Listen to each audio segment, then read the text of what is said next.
उसके परिवार में उसकी पत्नी ममता और 2 बच्चे थे।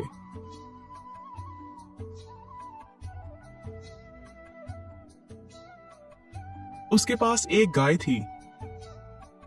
वह गांव-गांव जाकर सब्जियां बेचता था।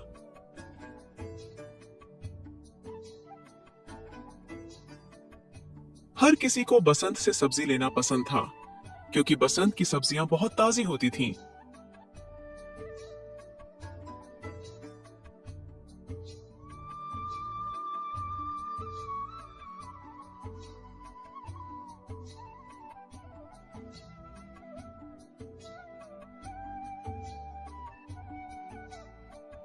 सुनो ममता, जरा सब्जी की टोकरियां तैयार कर दो।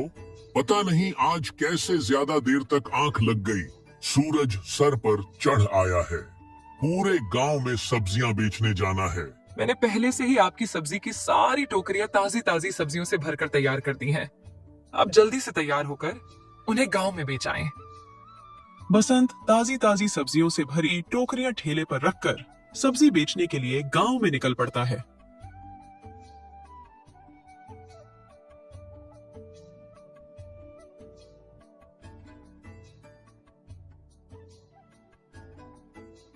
बसंत बेटा, मुझे जरा 1 किलो आलू देना।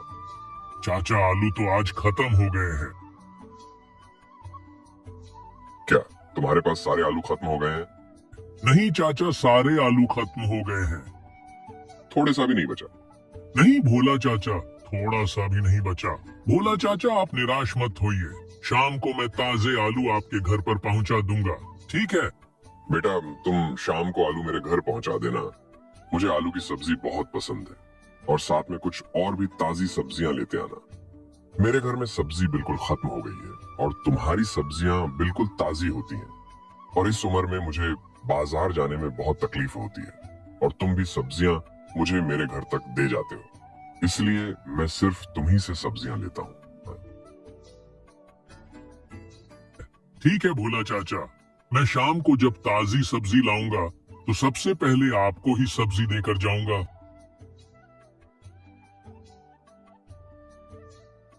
सारी सब्जियां बिक जाने के बाद बसंत घर की ओर निकल पड़ता है। तभी रास्ते में जोरों की बरसात होने लगती है।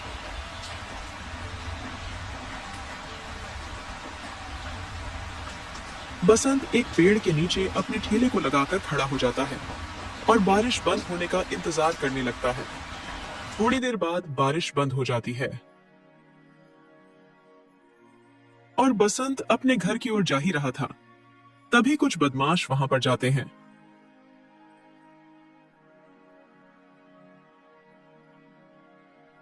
अरे वो सब्जी के ठेले वाले, तूने आज जितनी की भी सब्जियां बेची है, उसमें से कुछ पैसे मुझे भी चाहिए। भैया, आज तो मेरे पास ज्यादा पैसे नहीं हैं। आज तो मेरे पास बहुत कम सब्जियां थीं, इसलिए ज्यादा कमाई नहीं हुई है। चल ठीक है, आज तो मैं तुझे छोड़ देता हूँ, लेकिन कल तू अपने हिसाब से कुछ कमाई मुझे भी देगा।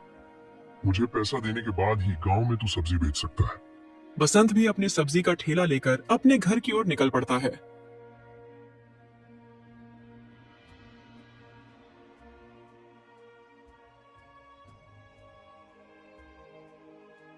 अजी, आपको आज इतनी देर कैसे हो गई? रास्ते में आते समय जोरों की बारिश होने लगी थी ना, इसी वजह से घर आने में देर हो गई। इतनी जोरों की बारिश थी कि थमने का नाम ही नहीं ले रही थी, और बारिश खत्म होते होते शाम हो गई। अच्छा ठीक है, आप जल्दी से मुंह हाथ धो लीजिए। मैं आपके लिए खाना लगा देती हूँ। क्या ममता, मेरे पास समय नहीं है। खाना खाकर मुझे ताजी सब्जियां लाने जाना है। अच्छा ठीक है, ठीक है, पहले आप खाना तो खा लीजिए।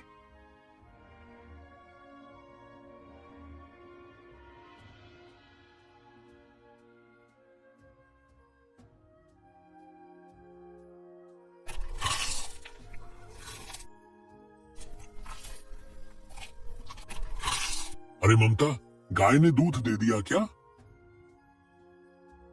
हाँ जी, और मैंने दूध निकाल भी दिया है। आप चिंता मत कीजिए और निश्चिंत होकर सब्जियां बेचने जाइए। मैं यहाँ घर का काम संभाल लूंगी।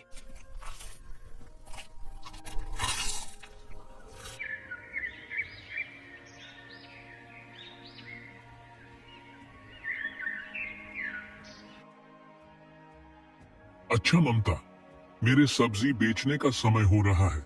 मैं गांव में सब्जी बेचने जा रहा हूँ। आज भोला चाचा को सब्जी मैं नहीं दे पाया था, तो सबसे पहले भोला चाचा को मैं सब्जी देने जाऊंगा। अगर आप भोला चाचा के घर जा ही रहे हैं तो उनके बगीचा में से थोड़े अमरूद ले आना। उनके बागीचा के अमरूद बहुत ही मीठे होते हैं। आज मेरा बड़ा मन कर रहा है उनके बगीचे के मीठे अमरूद खाने का। अच्छा, ठीक है, मैं आते समय ले आऊंगा।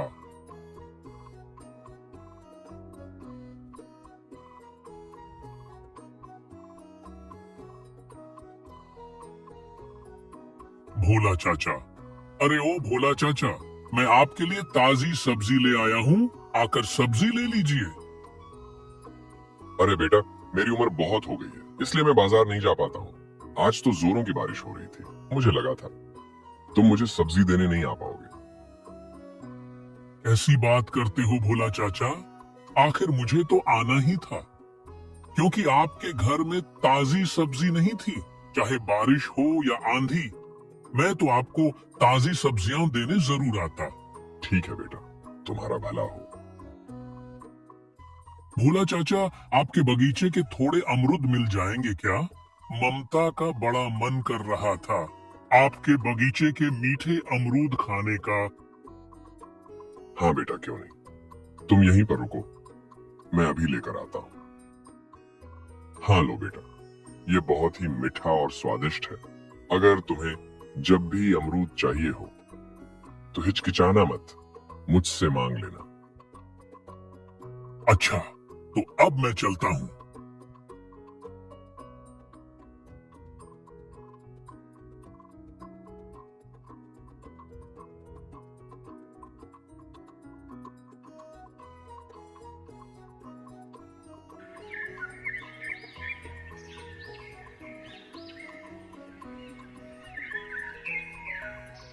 अगली सुबह बसंत फिर से गांव की ओर अपनी सब्जियां बेचने निकल पड़ता है। तभी उसके रास्ते में कुछ बदमाश फिर से आकर खड़े हो गए। वो सब्जी वाले, कहाँ जा रहे हो? पहले मुझे पैसे दो। नहीं भाई, मैं आपको अपनी मेहनत की कमाई नहीं दे सकता। इसी कमाई से मेरा घर चलता है, तो मैं अपनी मेहनत की कमाई आपको क्यों दूं? देखो सब्जी वाले, मुझसे ज्यादा बहस मत करो। अभी के अभी मैं तुझे तेरे पूरी सब्जी के ठेले के साथ यहाँ से फेंकवा दूंगा। इतना कहकर वे बदमाश बसंत से पैसे छीन कर चले जाते हैं। अजीब लोग हैं, हमें चैन से जीने भी नहीं देते। न जाने इन्हें हम गरीबों के पैसे छीन कर जाने कौन सा सुख मिल जाएगा। बसंत सब्जी बेचने निकल जाता है।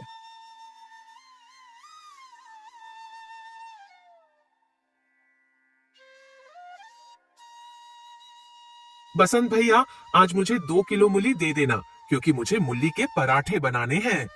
माफ करना मीना बहन, अब तो कल ही मूली मिल पाएगी, क्योंकि सारी सब्जियां खत्म हो चुकी हैं। बसंत भैया, मेरी माने तो आप थोड़ी और ताजी सब्जियां घर से लेकर चला कीजिए। सारी सब्जियां बेचने के बाद बसंत घर के लिए निकल पड़ता है।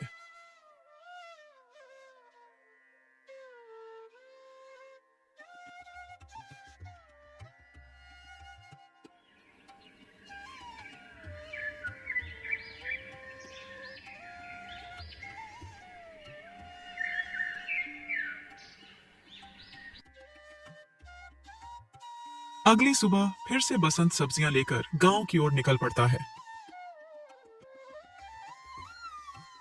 और रोज की तरह फिर से वह बदमाश बसंत को घेर लेते हैं। अरे ओ सब्जी वाले, आज जो भी तू दिन भर में बेचेगा वह सारी कमाई तू मुझे देगा। भैया, मैं अपनी मेहनत की कमाई आपको नहीं दे सकता। अगर मैं सारे पैसे आपको दे दूंगा तो मेरी बीवी बच्चे क्या खाएंगे? क्या कहा तूने? तू मुझे पैसे नहीं देगा? आइंदा कभी भी मुझसे ना नहीं कहना। अभी मैं तुझे मजा चखाता हूँ, रुक जा तू। इतना कहकर वह बदमाश बसंत का सारा सब्जी का ठेला नीचे गिरा देते हैं। बसंत के सारी सब्जियां नीचे जमीन पर गिर जाती हैं।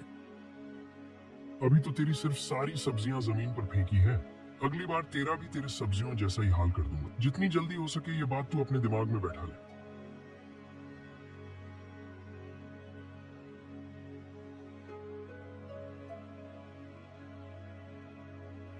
जी आ गए। आज तो आप बहुत ही जल्दी घर आ गए। और आपके कपड़े इतने गंदे कैसे हो गए, क्या हुआ जी? बसंत ममता को सारी बात बताता है। बेड़ा गर्क हो उन बदमाशों का जो हम गरीबों को परेशान करते हैं।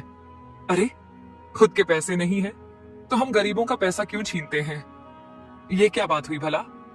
देखिए, मुझे लगता है आपको इसकी शिकायत थाने में करनी चाहिए। हमारे गांव में जो थाना है वहां चलकर हम उनकी शिकायत करते हैं। ऐसे तो ये लोग हमें जीने नहीं देंगे। बसंत ममता की बात मानकर गांव के थाने जाता है और वहां पर उन बदमाशों की शिकायत करता है। ठीक है बसंत, तुम घर जाओ, उन गुंडों को हम देखते हैं। अब वह तुम आगे से परेशान नहीं करेंगे। पुलिस वाला अपने आदमियों को बदमाशों को पकड़ने के लिए भेजता है। थोड़ी देर में वो सारे बदमाश थाने पहुंच जाते हैं। क्यों भाई, बहुत गुंडागर्दी सूझ रही है तुम लोगों को? उस गरीब को क्यों परेशान कर रहे हो तुम लोग? अरे साहब, हमने क्या किया? भूख लगी थी तो थोड़े पैसे मांग के लिए। वो थोड़े से पैसे देने में भी बहुत नखरे दिखाने लगा। अच्छा, तो तुमने उसकी सारी सब्जियां क्यों फेंक दी? देखो साहब, हमसे ना उलझो, पैसा लेकर ये मामला रफा दफा करो।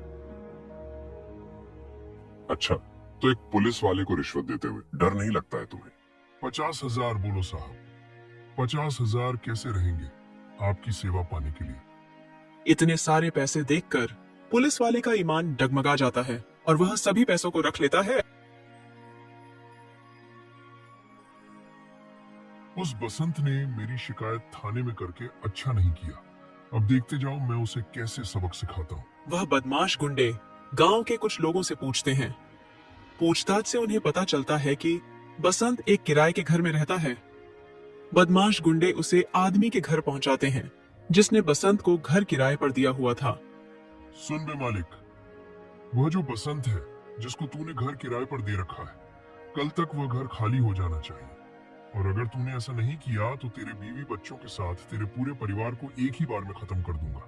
मकान का मालिक उन बदमाशों की धमकी से डर जाता है और अगले ही शाम बसंत के घर पहुंच जाता है। जी सुधीर काकू, कहिए, अभी तो महीना भी पूरा नहीं हुआ। मैं तुम्हारे पास किराया लेने नहीं आया हूँ, बल्कि तुम्हें यह बताने आया हूँ कि कल तक यह घर खाली हो जाना चाहिए। हम तो किराया समय से भर रहे हैं, फिर अचानक से क्यों? देख बसंत, मैं तुझसे ज्यादा बहस नहीं करना चाहता। बस ये घर कल का कल खाली हो जाना चाहिए, वरना मैं तुम लोगों को धक्के मार के घर से बाहर निकाल दूंगा। इससे पहले तुम अपना कहीं और ठिकाना ढूंढ लो। इतना कहकर वह मकान मालिक वहां से चला जाता है। ये सुधीर काकू को क्या हो गया है? वह अचानक से हमें घर खाली करने को क्यों कह रहे हैं? हमने तो समय से इनका किराया भरा है। तुम सब तो जेल में थे ना? भला किसकी हिम्मत जो हमें जेल में रख सके? तुझे आज ये घर खाली करने को कहा था ना? अभी तक तूने ये घर खाली क्यों नहीं किया? अच्छा, तो तुमने हमारा घर खाली करने के लिए सुधीर काका को उकसाया है? अरे ओ बसंत, मुझसे ज्यादा बहस मत कर, वरना तेरे लिए अच्छा नहीं होगा। सुनो, इसके सारे सामान को और इसके बीवी बच्चों सबको घर से बाहर निकालो। गुंडे बसंत के सामान के साथ उसके पूरे परिवार को घर से बाहर निकाल देते हैं। बसंत का परिवार बहुत दुखी था। बसंत को कुछ समझ नहीं आ रहा था वह क्या करे। रात होने वाली थी और बसंत का रहने को कहीं ठिकाना न था। उसी रात बसंत का परिवार फुटपाथ पर बैठकर उन्हें सारी रात निकल दी। अगले दिन सुबह हुई तो सड़क पर लोगों का शोर और गाड़ी की चहल पहल की आवाज से बसंत की आंखें खुली गईं और बसंत को अचानक याद आया कि वह तो पूरी रात फुटपाथ पर ही सोया। हे भगवान, ये कैसे दिन आ गए हैं। ममता, तुम यहाँ बच्चों का ध्यान रखो और गौ माता का भी। मैं पहले गौ माता के खाने का कुछ इंतजाम करता हूँ, इसके बाद हम अपना भी देखेंगे। बसंत गौ माता की खाने के लिए खेतों से हरी हरी घास लेकर आता है और गौ माता के सामने रख भी देता है।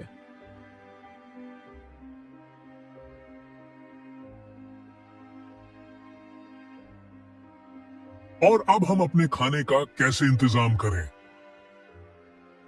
आप चिंता मत कीजिए, थोड़े से चावल बचे हैं, मैं गौ माता के दूध से खीर पका देती हूँ। आज हम वहीं खा लेंगे। सरला गौ माता के दूध से खीर बनाती है और सभी दूध से खीर बनाकर उसे खा लेते हैं। तभी बसंत देखता है कि छोटा बच्चा रोड क्रॉस कर रहा है। वह रोड की दूसरी तरफ भाग रहा था और सामने से एक तेज रफ्तार गाड़ी के सामने आने ही वाला था। बसंत ने भागकर बच्चे को पकड़ लिया, जिसने बसंत को थोड़ी चोट दी। जब बच्चे के माता पिता की नजर उस पर, तो वह भागकर बसंत के पास आए। भैया, आपका बहुत बहुत धन्यवाद जो आपने आज मेरे बच्चे की जान बचाई, वरना आज न जाने मेरे बच्चे के साथ क्या हो जाता। अगर मेरे बच्चे को कुछ भी होता तो मैं अपने आप को कभी माफ नहीं कर पाती। इस बात के लिए मैं हमेशा आपकी आभारी रहूंगी। भगवान की कृपा है जो हमारी नजर इस बच्चे पर पड़ गई। अब आप ज्यादा परेशान हैं ना हो, बच्चा सुरक्षित है। बस आप अपने बच्चों का जरा अच्छे से ख्याल रखें। इतना कहकर बसंत वहां से चला जाता है और सड़क के दूसरे तरफ फुटपाथ पर बैठे अपने परिवार के साथ बैठ जाता है। जब वे दोनों पति पत्नी की नजर बसंत पर पड़ती है तो वह बसंत के पास आते हैं। तुम यहाँ क्यों बैठे हो? क्या तुम्हारा कोई घर नहीं? साहब, घर तो था मगर वह अब छिन गया है। छिन गया है, इसका क्या मतलब है? किसने छीना और क्यों? अपने साथ हुई सारी घटनाओं के बारे में बताता है। उस आदमी को बसंत से बहुत ही सहानुभूति होती है और वह बसंत को यह आश्वासन देता है कि वह उसे न्याय दिलाएगा। वह आदमी बसंत नेगी के साथ उस थाने में पहुंच जाता है जहां बसंत ने उन बदमाशों के खिलाफ शिकायत दर्ज कराई थी। थानेदार साहब, पहचाना मैं कौन हूँ? आइए साहब आइए, आपका अचानक से कैसे आना हो? मेरा मतलब है आपने क्यों तकलीफ की? आपने एक फोन कर दिया होता, हम आपके पास जाते। अच्छा, तो मतलब याददाश्त ठीक है तुम सबकी। मुझे तो लगा कि तुम भूल ही जाओगे। अच्छा, तो तुम्हें क्या ये आदमी अच्छे से याद है? ये तो वही बसंत है। ये कलेक्टर साहब के साथ क्या कर रहा है जी? कलेक्टर साहब, ये तो वही आदमी है ना जो कुछ दिन पहले था। वह थाने में अपनी शिकायत लेकर आया था। शिकायत लेकर आया था? तो क्या तुमने उनकी शिकायत पर कोई कार्रवाई की? कलेक्टर साहब, हमने बसंत की शिकायत सुनी थी और उसको आश्वासन भी दिया कि हम उन गुंडों को सबक सिखाएं। अच्छा, तो कहाँ है वह गुंडे? मुझे तो तुम्हारे थाने में कहीं नहीं दिख रहे। कलेक्टर साहब, मैंने उन गुंडों को धमकी देकर छोड़ दिया और उन्हें कहा कि वह आगे से ऐसा नहीं करेंगे। भला ये कैसा न्याय किया है तुमने? कहीं तुम्हारा उनसे कोई रिश्ता तो नहीं? मुझे तो ऐसा लग रहा है कि तुमने कोई रिश्वत खा ली है। नहीं कलेक्टर साहब, ऐसी कोई बात नहीं है। सच क्या है उसका मैं पता तो लगा ही लूंगा। तुम दोनों अब भी जाओ और उन गुंडों को लेकर अभी मेरे सामने आओ, वरना तुम्हारी नौकरी तो आज पक्का गई। कलेक्टर के डर से वह दोनों हवलदार उन गुंडों को पकड़कर ले आते हैं। जी कलेक्टर साहब, हमने इनको रिश्वत दी थी। अब क्या बोलेंगे आप थानेदार साहब? और तुम लोग सबसे पहले जो तुमने बसंत का नुकसान किया है उसकी अभी यहीं पर भरपाई करो। बसंत, अब तुम्हारे नुकसान के पैसे मिल चुके हैं और ये लो, मेरी तरफ से भी कुछ पैसे रखो। नहीं साहब, ये पैसे मैं नहीं ले सकता। आपने बस इन बदमाशों से हमने न्याय दिला दिया, हमारे लिए यही बहुत है। साहब, आपका ये एहसान हम कभी नहीं भूलेंगे। अब आप हम पर इतना बड़ा एहसान न कीजिए कलेक्टर साहब। हाँ, तुम पर किसी तरह का एहसान नहीं है बसंत, बस ये एक मेरी तरफ से भेंट है। तुमने मेरे बेटे की जान बचाकर मुझ पर बहुत बड़ा एहसान किया है, बस उसी का इनाम है यह। इतना कहकर वह कलेक्टर वहां से चला जाता है। बसंत मकान मालिक के पास जाता है और वह उसे सारी बात बताता है। बसंत बेटा, मैं क्या करता? मैं भी मजबूर था। उन गुंडों ने मुझे धमकी दी थी, वह मेरे पूरे परिवार को खत्म कर देंगे। अगर मैं तुमसे मकान खाली नहीं करवाता तो मुझे माफ कर देना बसंत बेटा। काका, आप मुझसे माफी मत मांगिए। मुझे पता है आप उन बदमाशों के हाथ मजबूर थे। अगर ऐसी बात है बसंत बेटा, तो ये लो घर की चाबी और तुम उस घर में फिर से रह सकते हो। और साथ ही वापस किराए पर रहने के लिए कहता है। बसंत अब वापस अपने घर में आ चुका था। आखिरकार बसंत के साथ न्याय हुआ और उसको व्यापार करने का एक अवसर भी मिला। कलेक्टर ने बसंत को बहुत सारे पैसे दिए थे, जिससे बसंत ने सब्जी मंडी में अपनी एक बड़ी सी सब्जियों की दुकान खोली। गांव के लोग अब बाजार जाकर बसंत से सब्जियां लिया करते थे। एक बार फिर से बसंत का काम फलने फूलने लगा था।